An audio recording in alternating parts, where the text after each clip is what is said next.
उस समय असुर राज पर अभिषिक्त होने के कारण वह असुरराज विशेष रूप से शोभा पाने लगा। तब उसने सहसा देवताओं पर आक्रमण करके वेग पूर्वक उनका संहार करना आरंभ किया। ओम नमः शिवाय। कैसे आप लोग? ईश्वर कृपा से आप सब अच्छे होंगे। ईश्वर सब पे कृपा बनाए रखे, सबका कल्याण करे। आज मैं बता रही हूँ श्री शिव महापुराण के रुद्र संहिता पंचम युद्ध खंड का 29 और 30वां अध्याय। संघचूड का राज्य असुर राज्य पर अभिषेक तथा और उसके द्वारा देवों का अधिकार छीना जाना, देवों का ब्रह्मा की शरण में जाना, ब्रह्मा का उन्हें साथ लेकर विष्णु के पास जाना, विष्णु द्वारा संघचूड के जन्म का रहस्योद्घाटन और फिर उस सब का शिव के पास जाना और शिव सभा में उनकी झांकी करना तथा अपना अभिप्राय प्रकट करना, इसका मैं वर्णन करने जा रही हूँ। और ओम नमः शिवाय, ओम नमः शिवाय, हरि हरि बोले नमः शिवाय। गंगाधराय शिव गंगाधराय, हरि हरि बोले नमः शिवाय। नमः शिवाय, ओम नमः शिवाय, हरि हरि बोले नमः शिवाय। ओम नमः शिवाय। सनत कुमार जी कहते हैं, मेरे से जब संघचूड ने तप करके वर प्राप्त कर लिया और वह विवाहित होकर अपने घर लौट आया, तब दानवों और दैत्यों को बड़ी प्रसन्नता हुई। वे सभी असुर तुरंत ही अपने लोक से निकलकर अपने गुरु शुक्राचार्य को साथ लेकर दल बनाकर उसके निकट आए और विनय पूर्वक उसे प्रणाम करके अनेकों प्रकार के आदर प्रदर्शित करते हुए उसका स्तवन करने लगे। फिर उसे अपना तेजस्वी स्वामी मानकर अत्यंत प्रेम भाव से उसके पास ही खड़े हो गए। उधर दंभ कुमार संघचूड ने भी अपने कुलगुरु शुक्राचार्य को आया देखकर बड़े आदर और शक्ति के साथ उन्हें साष्टांग प्रणाम किया। तदंतर गुरु शुक्राचार्य ने समस्त असुरों के साथ सलाह करके उनकी सम्मति से शंखचूड को दानवों का तथा असुरों का अधिपति बना दिया। दंभपुत्र शंखचूड प्रतापी एवं वीर तो था ही, फिर उस समय असुर राज्य पर अभिषिक्त होने के कारण वह असुर राज्य विशेष रूप से शोभा पाने लगा। तब उसने सहसा देवताओं पर आक्रमण करके वेग पूर्वक उनका संहार करना आरंभ किया। संपूर्ण देवता मिलकर भी उसके उत्कृष्ट तेज को सहन नहीं कर सके, अतः वे समर भूमि से भाग चले और दीन होकर यत्र तत्र पर्वतों की खोह में जा छिपे। उनकी स्वतंत्रता जाती रही, वे संघचूड के वशवर्ती होने के कारण प्रवाहहीन हो गए।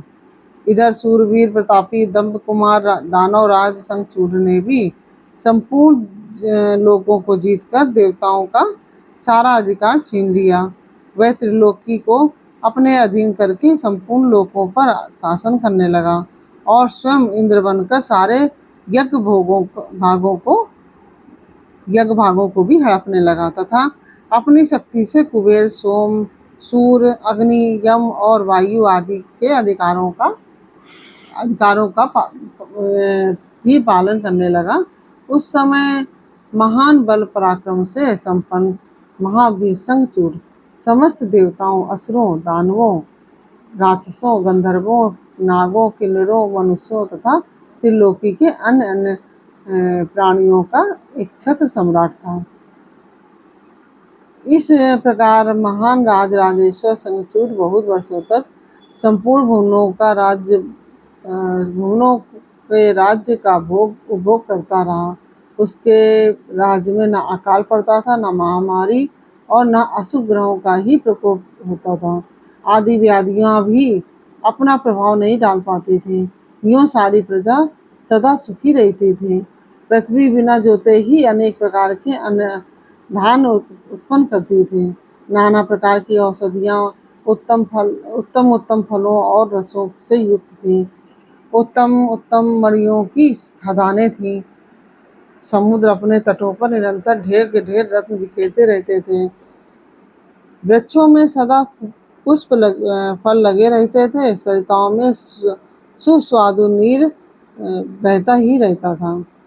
देवताओं के अतिरिक्त सभी जीव सुखी थे। उनमें किसी प्रकार का विकार नहीं उत्पन्न होता था। चारों वर्णों और आश्रमों के सभी लोग अपने अपने धर्म में स्थित रहते थे। इस प्रकार जब वह त्रिलोकी का शासन कर रहा था, उस समय कोई भी दुखी नहीं था। केवल देवता भ्रातृद्रोह बस दुख उठा रहे थे। उन्हें महाबली संगचूर गौलोकवासी श्री कृष्ण का परम मित्र था। साधु स्वभाव वाला वह सदा श्री कृष्ण की भक्ति में निरत रहता था। पूर्व शापवश उसे दानवों की योनि में जन्म लेना पड़ा था, परंतु दानव होने पर भी उसकी बुद्धि दानवों की सी नहीं थी।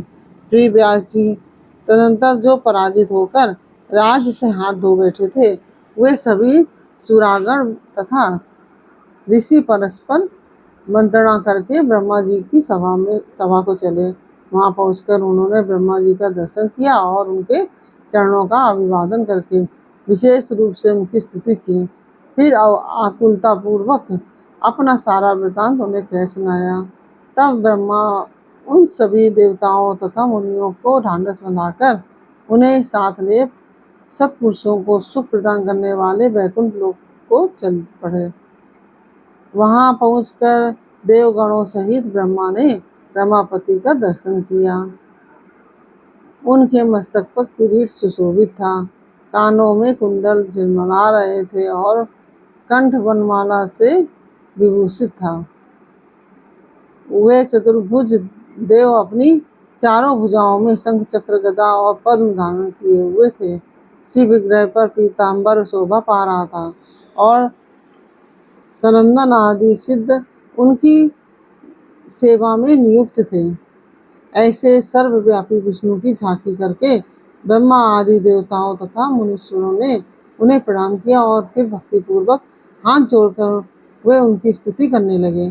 देवता बोले, सामर्थ्यशाली वैकुंठाधिपते, आप देवों के भी देव और लोकों के स्वामी हैं। आप त्रिलोकी के गुरु हैं। श्री हरे, हम सब आपके शरणापन्न हुए हैं। आप हमारी रक्षा कीजिए। अपनी महिमा से कभी च्युत न होने के कारण ऐश्वर्यशाली त्रिलोक केश आप ही लोकों के पालक हैं। गोविंद, लक्ष्मी आप में ही निवास करती हैं और आप अपने भक्तों के प्राण स्वरूप हैं। आपको हमारा नमस्कार है। इस प्रकार स्तुति करके सभी देवता श्री हरि के आगे रो पड़े। उनकी बात सुनकर भगवान विष्णु ने ब्रह्मा से कहा। विष्णु बोले, ब्रह्मन, ये वैकुंठ योगियों के लिए भी दुर्लभ है। तुम यहाँ किस लिए आए हो? तुम पर कौन सा कष्ट आ पड़ा है? वह यथार्थ रूप से मेरे सामने वर्णन करो।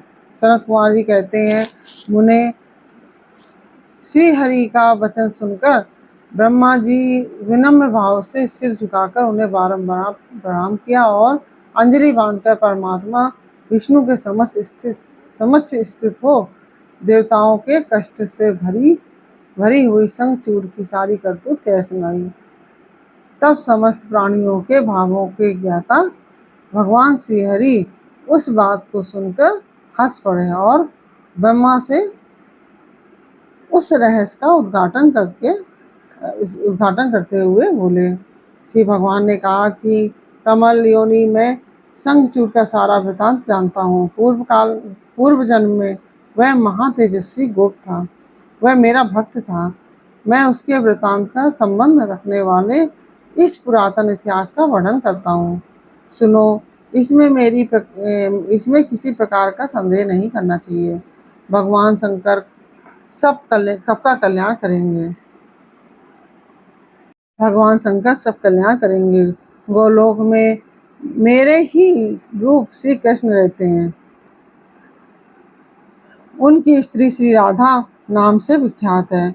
वह जगत जननी और प्रकृति की प्रमोदकृष्ट पांचवी मूर्ति हैं। वही वहाँ सुंदर रूप से विहार करने वाली हैं। उनके अंग से उद्भूत बहुत से गोप तथा गोपियां भी वहाँ निवास करती हैं। वे नित्य राधा कृष्ण का अनुवर्तन करते हुए उत्तम उत्तम क्रीड़ाओं में तत्पर रहते हैं। वही गोप इस समय शंभु की इस लीला से मोहित होकर शापवश अपने को दुख देने वाली दानवी योनि को प्राप्त हो गया है। श्री कृष्ण ने पहले से ही रुद्र के त्रिशूल से उसकी मृत्यु निर्धारित कर दी है। इस प्रकार वह दानव देह का परित्याग करके पुनः कृष्ण पार्षद हो जाएगा। देवेश, ऐसा जानकर तुम्हें भय नहीं करना चाहिए। चलो हम दोनों शंकर की शरण में चलें। वे शीघ्र ही कल्याण का विधान करेंगे। अब हमें तुम्हें तथा समस्त देवों को निर्भय हो जाना चाहिए। सनत कुमार जी कहते हैं, मुने यूं कहकर ब्रह्मा सहित विष्णु शिवलोक को चले। मार्ग में वे मन ही मन भक्त वत्सल सर्वेश्वर शंभु का स्मरण करते जा रहे थे। व्यास जी इस प्रकार वे रमापति विष्णु ब्रह्मा के साथ उसी समय उस शिवलोक में जा पहुंचे, जो महान दिव्य निराधार एवं भौतिकता से रहित थे। वहां पहुंचकर उन्होंने शिव जी की सभा का दर्शन किया। वह ऊंची एवं उत्कृष्ट प्रभावशाली सभा प्रकाशयुक्त शरीरों वाले शिव पार्षदों से घिरी होने के कारण विशेष रूप से शोभित हो रही थी। उन पार्षदों का रूप सुंदर कांति से युक्त महेश्वर के रूप में सदृश था। उनके 10 भुजाएं थीं, 5 मुख और 3 नेत्र थे। गले में नील चिन्ह तथा शरीर का वर्ण अत्यंत गौर था। वे सभी श्रेष्ठ रत्नों से युक्त रुद्राक्ष और भस्म के आभरण से विभूषित थे। वह मनोहर सभा नवीन चंद्रमंडल के समान आकार वाली और चौकोर थी। उत्तम उत्तम मणियों तथा हीरों के हारों से वह सजाई गई थी। अमूल्य रत्नों से बने हुए कमल पत्रों से सुशोभित थी। उनमें मणियों की जालियों से युक्त गवाक्ष बने थे, जिससे वह चित्र विचित्र दिख रही थी। शंकर की इच्छा से उसमें पद्मराग मणि जड़ी हुई थी, जिससे वह अद्भुत सी लग रही थी। वह श्यामंतक मणि की बनी हुई सैकड़ों सीढ़ियों से युक्त थी। उसमें चारों ओर इंद्रनील मणि के खंभे लगे थे, जिन पर स्वर्ण सूत्र से ग्रथित चंदन के सुंदर पल्लव लटक रहे थे, जिससे वह मन को मोह लेती थी। वह भांति भांति संस्कृत और सुगंधित वायुओं से सुवासित थी। वह 1 सहस्त्र योजन विस्तार वाली वह सभा बहुत से किंकरों से खचाखच भरी थी।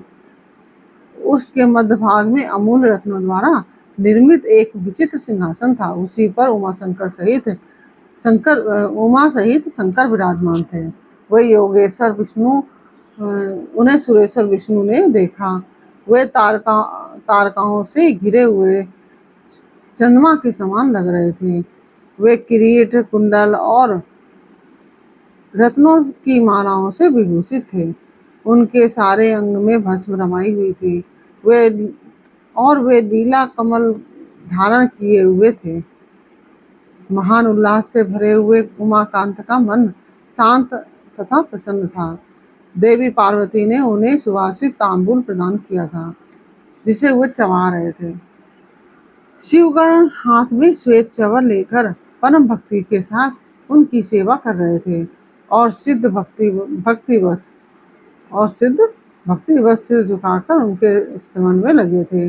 वे गुणातीत परेशान त्रिदेवों के जनक, सर्वव्यापी निर्विकल्प निराकार सर्वेच्छानुसार साकार कल्याण स्वरूप माया रहित अजन्मा आद माया के आदिश्वर, प्रकृति और पुरुष से भी परात्पर, सर्वसमर्थ, परिपूर्णतम और समता युक्त है। ऐसे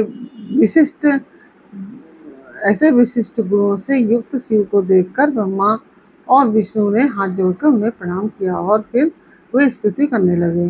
विविध प्रकार की स्तुति करके अंत में वे बोले, भगवान आप दीनों और अनाथों के सहायक, दीनों के प्रतिपालक, दीन बंधु त्रिलोकी के अधीश्वर और शरणागत वत्सल हैं। गौरीश गौरीश आप हमारा उद्धार कीजिए।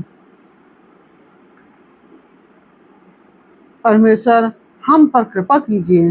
नाथ हम आपके ही अधीन हैं, अब आपकी जैसी इच्छा हो वैसा करें। इस प्रकार से यह अध्याय पूर्ण हुआ। यह अध्याय आपको कैसा लगा ये मुझे कमेंट बॉक्स में अवश्य बताइए। अच्छा लगा हो तो वीडियो को लाइक और शेयर अवश्य कीजिए और कमेंट में ओम नमः शिवाय अवश्य लिखिए। आप लोग कमेंट नहीं करते, कमेंट अवश्य किया कीजिए। और यदि आपने मेरा चैनल सब्सक्राइब नहीं किया तो प्लीज़ मेरा चैनल सब्सक्राइब कर लीजिए और बेल आइकन बटन अवश्य दबा दीजिए, जिससे कि हमारे आने वाले सारे वीडियोस आपको प्राप्त हो सकें। फिर मिलते हैं आपसे अगले अध्याय के साथ अगले वीडियो में। तब तक के लिए ओम नमः शिवाय। राधे राधे।